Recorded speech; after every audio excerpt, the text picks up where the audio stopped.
Welcome to Doctorates of the Absurd, your provider of belief on demand. We are diving into some really heavy source material today. And I have to admit, reading through it, it just flips so much of what we take for granted right on its head. It's definitely a paradigm shifter. Yeah. The whole text is built around these two, deeply unsettling paradoxes that just jumped out at me immediately. The first one asks us to completely reverse our understanding of the state. So think about this. What if the very concept of surplus, that extra grain, that safety net, that abundance we always see as a good thing, what if it wasn't discovered by farmers so we could all eat better? Okay. What if it was invented by the very first administrators for the sole purpose of feeding the state itself? And that right there, that reversal is the launching pad for this entire deep dive. Because if the state is the cause of the surplus, not the result of it, then, well, the entire official history of civilization is fundamentally wrong. Exactly. And the second paradox, which honestly might be even more shocking, it deals with human relations. Just try to imagine a time when the act of treating goods with someone was considered an act of war, not commerce. Yeah, that's a tough one to get your head around. That idea alone just challenges the modern foundation of, mutual benefit, and everything we think builds a complex society. Precisely. And that really gets to the existential itch the author is scratching. You've provided us with a text that doesn't just, describe how states formed. It asks a much more fundamental question.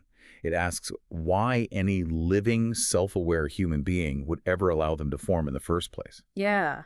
So our mission today is to perform a deep dive into this profound tension that the material identifies.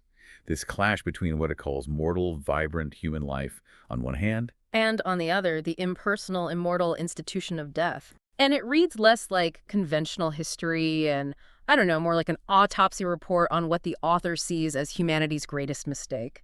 The problem isn't that states are complex or, occasionally tyrannical. no, it's more fundamental. It's the choice itself.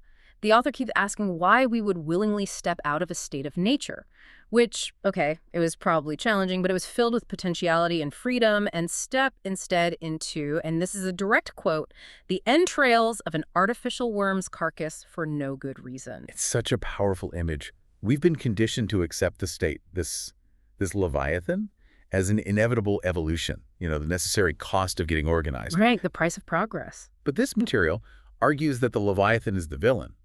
It's a monster that cannibalizes life, culture, individual freedom.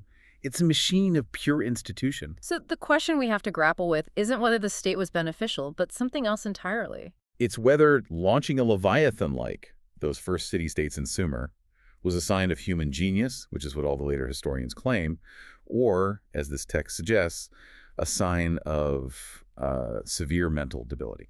That's a powerful framing. So if we're going to talk about life and death in this way, we have to define those concepts outside of just biology, which the source does, I think, brilliantly. What is the philosophical distinction driving this whole analysis? Let's get into the engine room here. Okay, so we have to understand that the source defines two distinct warring realms. On one side, you have life, and life is the realm of the individual human being. Okay. It's characterized by mortality. It has a necessary end. Individuals hold, uncommunicated secrets, unique wisdoms that die with them. And they practice varied, adaptable ways of living. And crucially, life includes the ecstatic, the visionary, the non-repeatable spiritual experience. So life is finite, it's messy, it's varied, and it's filled with all this unique human potential. So what's the counterpoint? The counterpoint is death. And death in this context is the realm of the institution. It is impersonal, it's rigid, and most importantly, it is immortal. Immortal. Yes. These institutions are described metaphorically as segments of a carcass or, parts of that artificial worm. They can't die because they were never truly alive to begin with. An individual soldier, a king, a scribe, they all die. Sure. But the labor gang, the army, the bureaucracy, the system of tribute collection, these segments live on. And crucially, they grow larger and more complex over time. So the moment a living process like, say, people getting together to build something becomes an immortal, segmented machine, it shifts. It crosses over from the realm of life into the realm of death. It's like an institutional parasite. Precisely. And this core binary, this AVSB, allows us to fundamentally deconstruct what the author sees as the biggest lie of civilization, the myth of the spontaneous surplus. Okay, let's unpack this surplus myth thoroughly. Because what we learned in school is, advanced irrigation leads to extra grain. That extra grain lets people stop farming and start specializing as potters or soldiers or whatever. And that specialization allows for complex organization, which is the state. Right, that's the standard narrative. The source insists we have the causality completely backwards. How so? Well, if we look at early human communities, whether they were hunter-gatherers or early agriculturalists, they were highly efficient. They gathered or produced almost exactly what they needed, plus, a reasonable buffer for a bad season. Makes sense. Human communities, like, say, wolf packs or lion prides, they manage resources without creating some vast, organized margin that just sits there. So where does the margin come from? The text clearly states that the Leviathan, the state, is what gives rise to the margin, to the surplus product. It's an internal requirement of the machine itself, not a natural human outcome. I can see that. I mean, if you're a free cultivator, you don't willingly harvest triple what your family needs just to watch it rot in some gigantic state silo. There's no incentive. Exactly. The source uses this excellent biological analogy. A beehive needs a margin, yes, but only to feed its reproductive system, the queen. The Leviathan, this non-living artificial machine, it requires a margin constantly, relentlessly. And who does it feed? Not the people, according to them. No. It feeds the segments that operate the machine. The Lugal, who acts as the big man, the war chief, the king. The Ensis, who are the professional administrators and priests. The scribes, who keep the records. And, most critically, all the springs and wheels with which to make war. So the surplus is fundamentally a war-feeding mechanism. It's the required fuel for the machine's immortal segments. It ensures that when the Lugal dies, the segment he managed, the institution of kingship or the army, doesn't die with him. And this need for constant fuel drove the state to not just, revolutionize the material conditions of production, but to institute them where they didn't even exist.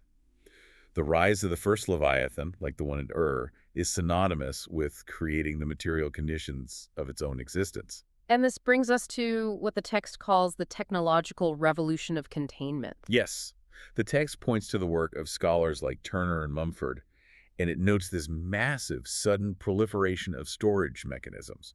We're talking bins, monumental storage jars, huge clay vats. Things you just don't need on a small scale. Right. In pre-state societies, storage was local and temporary. People had baskets or maybe small underground caches. They simply didn't need massive vessels for permanent state-level hoarding. Why would they? They planned based on the rhythm of life, not the immortality of an institution. But the Leviathan, it needs to hold on to its entrails, its fuel. It has to contain the entire process.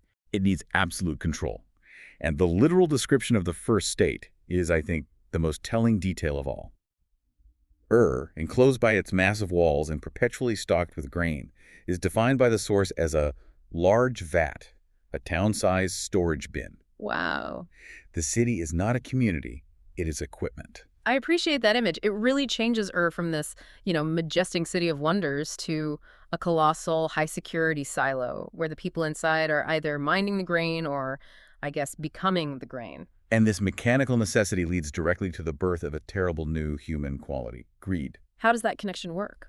Well, free people, they stored enough to last them through an average winter. But the first Leviathan, driven by this mechanical requirement to feed its undying segments and prepare for constant war, stores enough for the worst possible winter, and then some. It stores every conceivable product, far, far exceeding any rational biological requirement. And the text points out the absurdity of that. It says if a living person were stuffed like that, they would suffocate and explode. Right. But the machine, it's not living, so it thrives on the absurdity of its own overstuffing. So the hoarding itself creates the psychology. Exactly. And the physical presence of these hoards, the sight of these massive amounts of unused, often rotting grain and surplus product, gives rise to greed. It's a quality the source suggests did not exist in the same way before the Leviathan. Why hoard if you have no mechanism to secure it and no institution demanding it? But once that enormous artificial wealth is visible and institutionalized, the psychological landscape just shifts dramatically. So greed isn't some inherent flaw in human nature then. It's an induced quality. It's an environmental and institutional byproduct of the Leviathan's need for this massive, unnecessary artificial abundance. It is the human response to a new, non-human environment. And before we move on, we should probably crystallize that definition that governs the structure of this monster. The text decodes it for us. The Leviathan equals, well, the cocktail party definition is, the state is an artificial, immortal carcass, a machine whose segments its institutions cannot die, even when its operators do. And the quote that really sticks with me is, "Institutions are not a part of life, but a part of death. And death cannot die." Chilling, isn't it? It is, and it sets the stage perfectly for the transformation of human interaction. Once you have a machine built on institutionalized greed, how does that affect how people deal with each other? It fundamentally, and I mean fundamentally, changes the meaning of exchange. Hmm. In the modern world, we equate trade with peace, right? Mutual benefit, the foundation of civilization. Sure, that's the whole Adam Smith idea. The source described a radically different reality in the state of nature. And this is where we hit that second shocking paradox. The idea that trade is something free people only did with their enemies, not with their kin. It's a crucial distinction. With kin, with people in your community, the relationship was one of giving. The satisfaction came from the act of giving itself a song, a story, a vision, a tool, food, with no specified, guaranteed reciprocation on any specific occasion. So no scorekeeping. To keep a careful account of those gifts would be alien. It would be seen as poisoning the well of communal life. But when interaction was with a hostile group, it was framed as something entirely different. It was an immediate, high-stakes negotiation. Precisely. If someone wanted something from an enemy group, say obsidian for tool making or a specific pigment, they would approach them with a large gift, probably accompanied by some well-armed cousins for protection. Right. They would then state what they wanted, and the text says the hostile host had better offer the thing she wants on the spot or she'll carry her gift right back. It was immediate, it was risky, and it was a completely non-communal transaction. But the moment rises, trade suddenly becomes extensive and constant. So how quickly did those pre-state rules break down? Overnight. It's not a gradual process.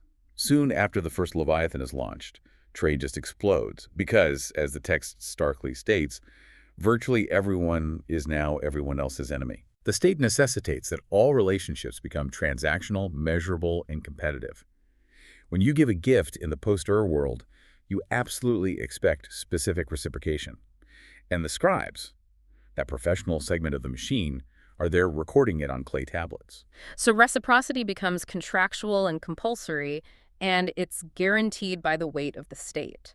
This is the mechanism the Leviathan uses to ensure its own internal survival by making all human relationships transactional and ultimately distrustful. And once that internal engine of greed and institutionalized transaction is running, it immediately seeks to externalize its costs.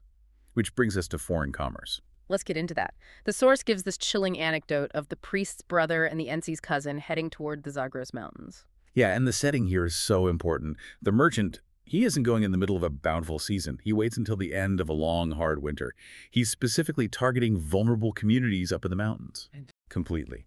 And he's carrying 40 cartloads of grain, a monumental hoard which represents the entire year's forced output from 40 zeks, or state laborers. So it's not even his grain to trade, really. It's stolen labor. That's the core of it. And he arrives with a specific, institutionalized greed. He expects to exchange each one of those cartloads for 10 fine fur robes. But the foreigners in the Zagros, they quickly understand the mechanism of plunder. The relationship is not, as the merchant claims, some fair exchange between the abstract value of grain and furs. They see the hidden cost. They see through the scam. They realize the true relationship is between themselves, the people being asked to give up their necessary furs for winter, and the zeks, the forced laborers who harvested that grain under compulsion. The merchant isn't a benevolent trader. He is an agent of the state, exporting its stolen surplus. He's a thief, stealing from the laborers back in Ur, and now attempting to steal from the free people in the Zagros. And when the foreigners are unable or, just unwilling to meet his demanded quota, the veneer of commerce is instantly stripped away. Yes.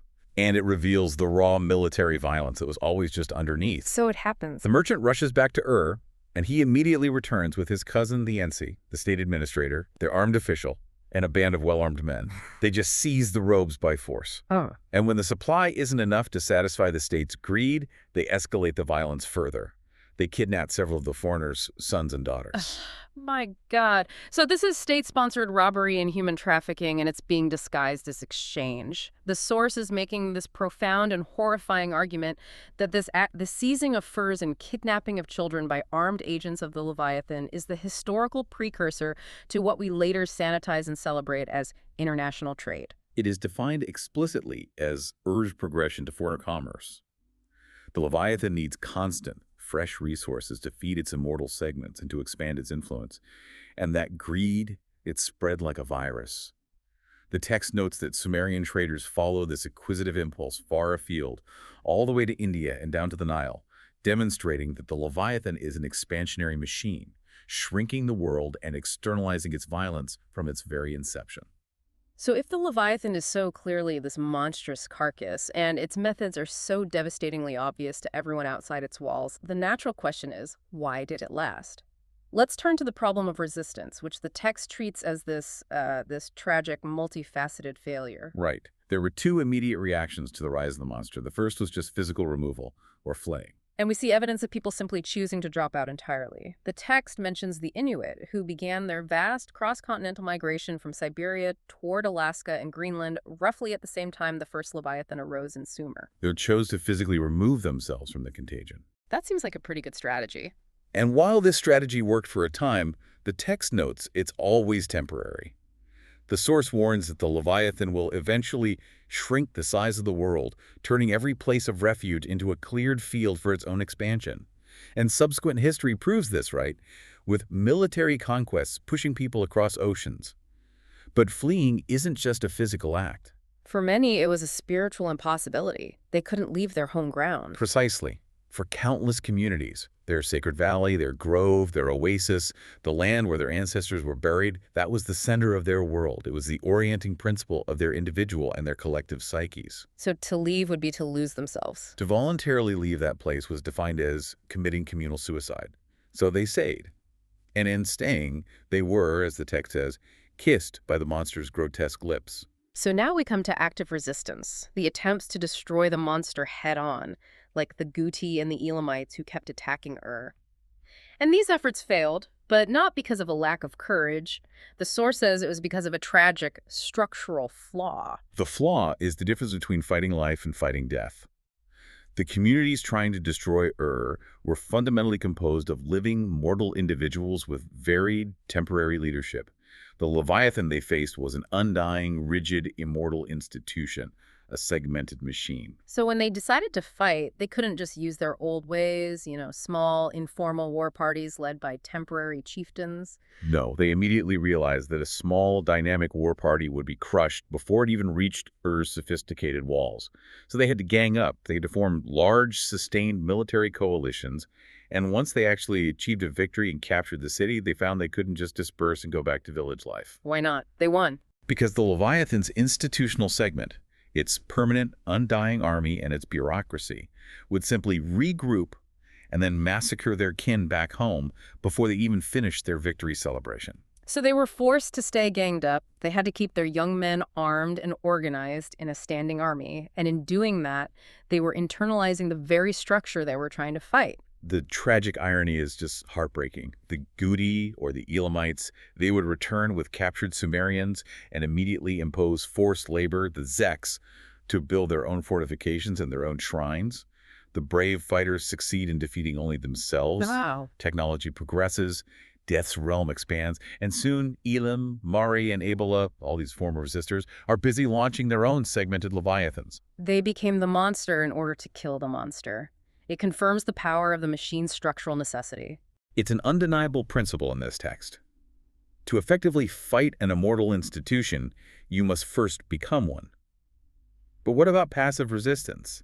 What about the communities that just tried to wall themselves in, like those along the Nile or at Mohenjo-Daro on the Indus? I mean, walls existed before, certainly, but the source notes that wall building was never an institution. Now, suddenly, they're facing an enemy that neither leaves nor dies. The threat is permanent. Which means the walls had to be perpetually high, strong, and constantly maintained generation after generation. This maintenance could no longer be handled by temporary, voluntary divisions of labor. It required a permanent institutional structure, engineers, surveyors, administrators, and a dedicated full-time labor force. And I can imagine, initially, maybe the free cultivators were happy to contribute voluntarily. Building beautiful walls covered in motifs with shared spiritual meaning, they were defending their life. But the very permanence of that division of labor transforms the voluntary into the compulsory. What was a free choice for one generation becomes an unavoidable imposition on the next. The community along the Nile, for instance, it ceases to be a place where people share ways living, shared varied cultural practices, and becomes a place where some impose laws. The fixed, dead ways of the Leviathan. Right, the wall building and irrigation tasks for the pharaoh are no longer freely chosen community contributions. They are forced labor, designed to maintain the institutional carcass. And from the pharaoh's household, a complete Leviathan is, as the text says, excreted, complete with standing armies, tribute collectors, and a massive body of scribes. And this compulsion leads us to what might be the most tragic consequence, the death of the gods and the spirit world. It's devastating. The stated aim of all this violence and compulsion in early Egypt was explicitly to preserve the old community and its spirits. The pharaoh, by combining the priest and legal offices, he undertook to defend and preserve the gods. But the very act of institutional defense, the bureaucratization of belief, it killed the very thing it sought to protect. The source suspects the gods cannot support Leviathans any better than people can support plagues. They are the cadaver's first victims. The beast is fundamentally deicidal. The world of spirits, which was once everywhere and integral to every living moment, it shrinks.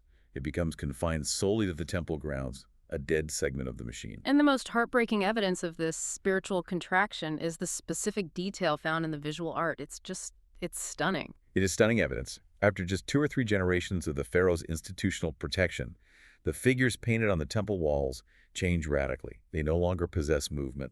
They don't jump, they don't fly, they don't breathe. They are stiff, lifeless, pedantic copies of their earlier vibrant figures. So the life is just gone. The raw, joyful ecstasy, the self-abandonment, the orgiastic communion that once defined their spiritual life, it all shrinks into lifeless ritual, official ceremony, and stage theater. It's no longer for living. It's for showing off the state's power. And the individual who once experienced this spiritual enlargement through communion is now reduced to a diminished spectator. They're just awed by the power of the state household rather than inspired by the actual spirit. Which leads to a devastating conclusion about our own culture. Our modern concepts of art and religion, the source suggests, are merely the dead heirs of this moribund spiritual life. They're high stages of decomposition whose once living sources can barely even be divined. They're the formalized, neutered residues of what was once vibrant and free. Yeah. And while the gods are being suffocated inside the temple by the institution, the individual outside is suffering a parallel process. Their inner spirit is also being constrained and dried up. This is the mechanism of internalized constraint. Exactly. The individuals trapped inside the cadaver's entrails, the entis, the scribes, and especially the zeks, the forced laborers, they become increasingly assimilated into the mechanics of the machine. They're never fully automata, but their inner freedom is reduced to a potential human being. But just pure compulsion isn't enough to reduce a free person to a mere cog in a machine. There must be a psychological supplement to that. There is. And the text paints a picture. Imagine a newly captured free Canaanite, forced to fix ditches for the state. He knows he is full of ecstatic life. He sees the ditch fixing as a temporary, imposed burden, like a heavy armor or an ugly mask that he'll happily throw off the second the NC's back is turned. But you're telling me that armor then sticks to him. It does. And this is the tragedy of psychological assimilation. The longer he wears the armor, the less able he is to remove it. It starts to stick to his body, the mask becomes glued to his face, and coming to remove it becomes excruciatingly painful, tending to peel off his own skin. So his internal living ways start to dry up inside that rigid armor. They suffocate, just as the gods did when they were confined to the temple. And nature abhors a vacuum. The inner space that's vacated by the individual's free spirit is immediately felt by the mechanical substance of the Leviathan itself.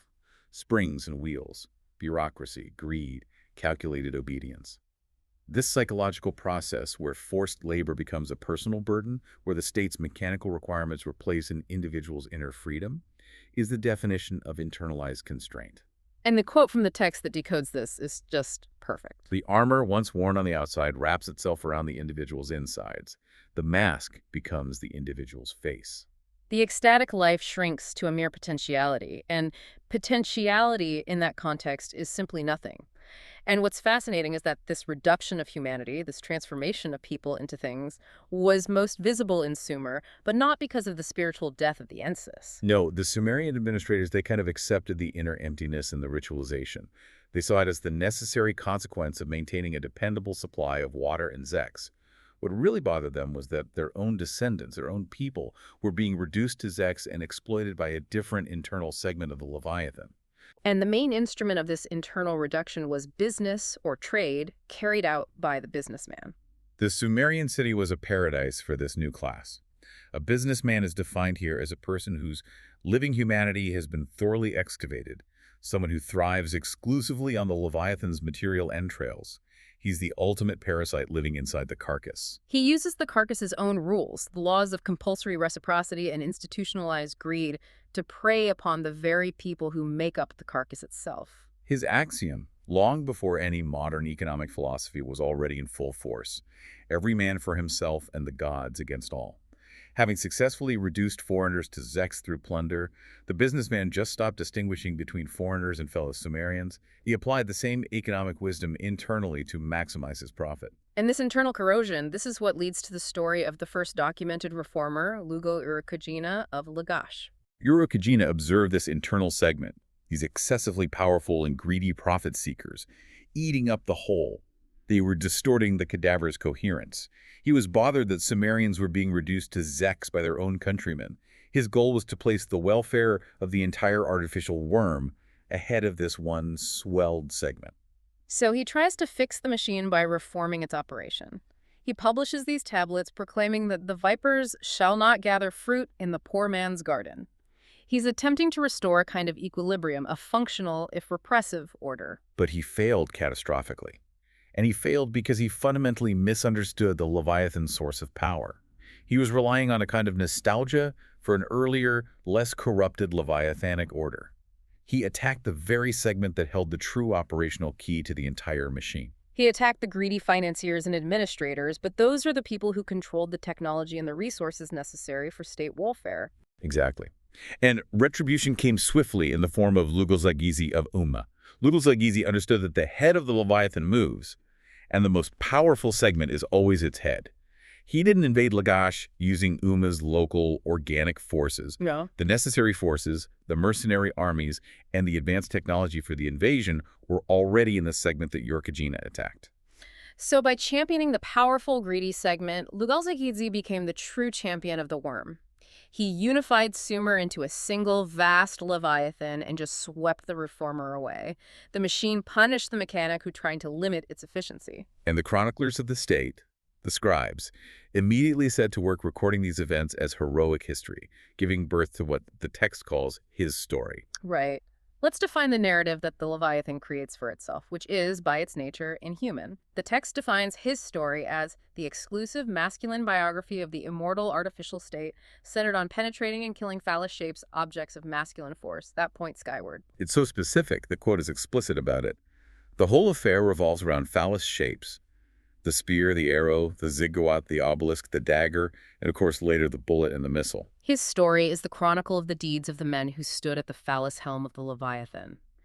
These pointed objects, the massive ziggurats of Ur and the soaring obelisks of Egypt, they aren't just architecture. They're weapons, symbolizing this male drive to control the earth and ultimately project force into the sky, into airless spaces where only the dispossessed gods once flew.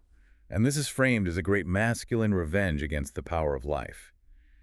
The source speculates whether these leviathanic feats that make up his story are the male's revenge for feeling perhaps inferior in the natural state, where the woman was seen as the mother, the earth, the source of life, and generational renewal. And that cultural shift is undeniable. With the rise of the Leviathans, women are debased, domesticated, instrumentalized. Their memory and their importance are then actively erased by the state's chroniclers. Through what the text calls malliteracy. Malliteracy is a phenomenal concept. I mean, we view literacy as this unambiguous sign of progress. But here, it's portrayed as a tool of repression and historical revision, a way to permanently fix and control social memory. Before the scribes, social memory was varied and resilient. It was fluid. What one elder forgot, another remembered. But once memory is logged onto the scrolls and the clay tablets of the scribes, a single directive from the Lugal or the Pharaoh can permanently erase entire portions of the past. And the source gives a vivid example in Egypt. It does. Early cartouches bearing the names of the matriarch are found with the woman's name barely discernible. It's been scratched out by later scribes and replaced with a man's name.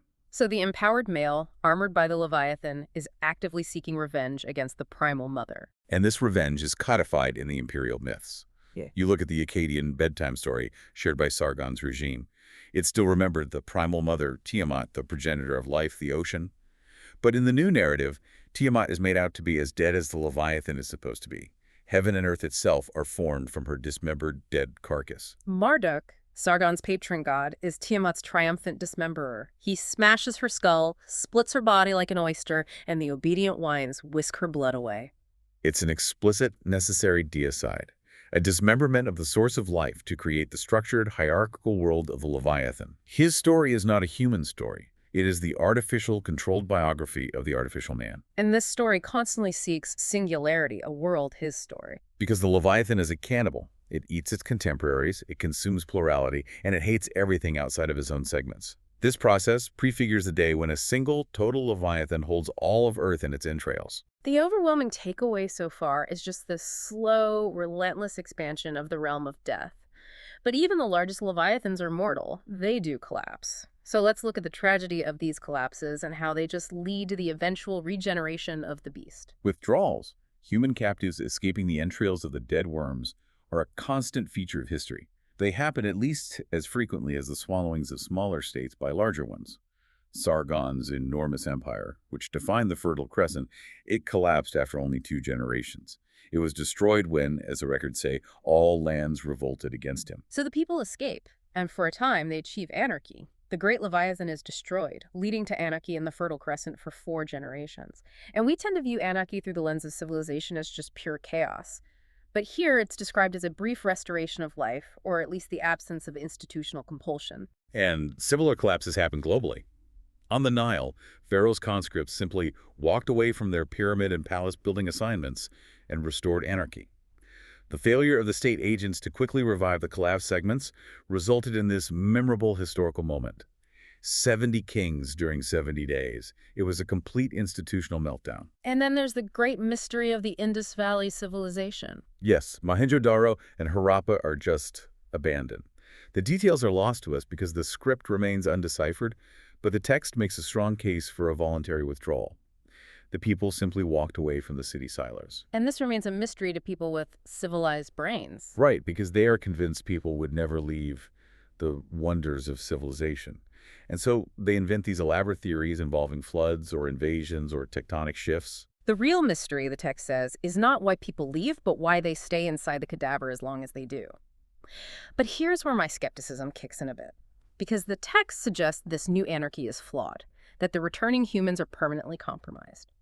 And I have to ask, wait a minute, you're telling me that a tribe of humans, now free, with all their latent ingenuity and ability to reorganize, is fundamentally weaker than a pile of broken clay tablets and dismantled irrigation systems? Yeah. Isn't the human spirit always superior to rust? That's the core tragedy the text forces us to confront.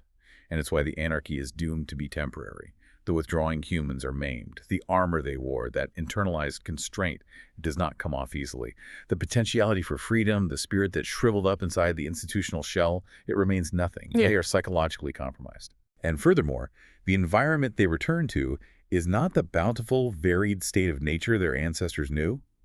The region itself has been turned into an inhospitable wilderness by generations of state warfare, over-irrigation, and the salinization of fields caused by the Leviathan's constant, greedy quest for surplus. So they're compromised internally, and they're faced with a scarred external environment. Exactly. And this is compounded by the core tragic principle of the whole thing, the segment advantage. The dead institutional segments of the decomposed Leviathans have an unfair advantage over dead human communities. Why is it unfair? What does that mean? Because the segments are machines. They are dead things that institutionally never truly die. If a bureaucracy or an irrigation system has merely been abandoned and it hasn't rusted too badly, it can be oiled and put back into operation by any good mechanic. Human communities, once they're destroyed by the segment's greed and violence, once their ways and their secrets die with the elders, they stay dead. They cannot simply be re-oiled. That's a brutal logic. And it is the crushing final principle that governs every collapse. Death is always on the side of the machines. And this technological and institutional advantage, it kills every attempt by the maimed withdrawers to launch a new beginning, doesn't it? It does. They can't simply return to the old ways because those communities were destroyed by generations of plundering and kidnapping. They have to start over, but they are camped in the midst of reactivatable segments. The very technology of oppression remains readily available, just sitting there. And so we get the cycle of regeneration. All efforts for a free new beginning are brought to naught. On the Nile, the segments are quickly reactivated in competing centers like Thebes and Heracleopolis. On the Tigris-Euphrates, after the local hero Utikigul tries to control the remnants of the Guti worm, his own deputy, Urnamo, successfully gets the entire Sumero-Akkadian Leviathan back into motion. The segments are just too easily reactivated by ambitious mechanics. And the worm progresses. It gains new accessories with every reboot. So the Leviathan becomes more efficient and harder to resist over time. Absolutely. The Sumerianized Semites and Amorites, they tinker with the segmented machines until the Assyrian and then the Babylonian worms take over. And they add new accessories, like the reconditioned Phoenician mobile monstrosities, which adopt the alphabet, the most efficient tool for rapid commerce and centralized accounting, to transport their greed far and wide. The Leviathan grows more efficient as human communities regress. This analysis is, well, it's deeply depressing. The realm of death expands, and since death is to life as night is to day, life contracts. The inhuman tale of civilization, as the text concludes, truly signifies nothing human. It signifies a mechanical necessity, not a human destiny. And I think we can use our master analogy here to summarize this crushing self-reproducing mechanism for you, the listener. Think of the Leviathan as a kind of self-reproducing corporate operating system, an OS. Okay, I like that. So the free communities are like varied, unique, living programs that it seeks to run. Or overwrite. And was OS 1.0. It required massive physical memory, the grain hoard to function, and its primary job was to degrade its users. Its goal was degrading its users, the human population, into efficient, replaceable drivers, the Zex and the Ensisol, to ensure its own immortal continuation. Right. And when the OS inevitably crashes, as Sargon's empire did, it doesn't vanish. It leaves behind fragments. And these fragments are the dead institutional segments: the bureaucracy, the irrigation techniques, the ideology of compulsory labor, the clay tablets of record keeping, and the technology of containment. And these fragments are easily rebooted by any ambitious good mechanic, a reformer, a strong man, an aspiring tyrant like Urnamo into newer, deadlier versions like Assyria or Babylon. The kernel of the machine lives on and is quickly reactivated because, philosophically, it is already dead and thus can never truly die. And so we arrive at that final, devastating conclusion, the mic drop quote that sums up the entire argument of the material we've absorbed today. That's right. Death is always on the side of the machines. This forces us, as modern listeners, to reflect on our own armor. The text ends by noting that the very armor of the modern questioner is made of the detritus of people who chose to walk away from the wonders of civilization. It specifically points to the Israelites, who withdrew from Egyptian civilization. An insignificant nomadic group at the time, but their heirs carried the shadow of that withdrawal across the entire globe. They walked away from the very wonder of the pyramid builders, choosing freedom over monumental achievement and institutionalized constraint. So if we know that the Leviathan always reconstitutes itself from its undying segments, Yeah. and if we know what we lose by being its entrails, that our inner freedom shrivels up and becomes, in the text words, nothing, this raises a really important question for you, the listener. Given that the machine always returns, what specific knowledge, what living practices, what resistant, non-institutional ways must we cultivate and defend in our own modern lives to ensure that our potentiality for freedom does not remain nothing when the next crash comes, leaving only the immortal, waiting segments behind? That is the challenge that builds on the history of and Egypt, and it extends directly to our present moment.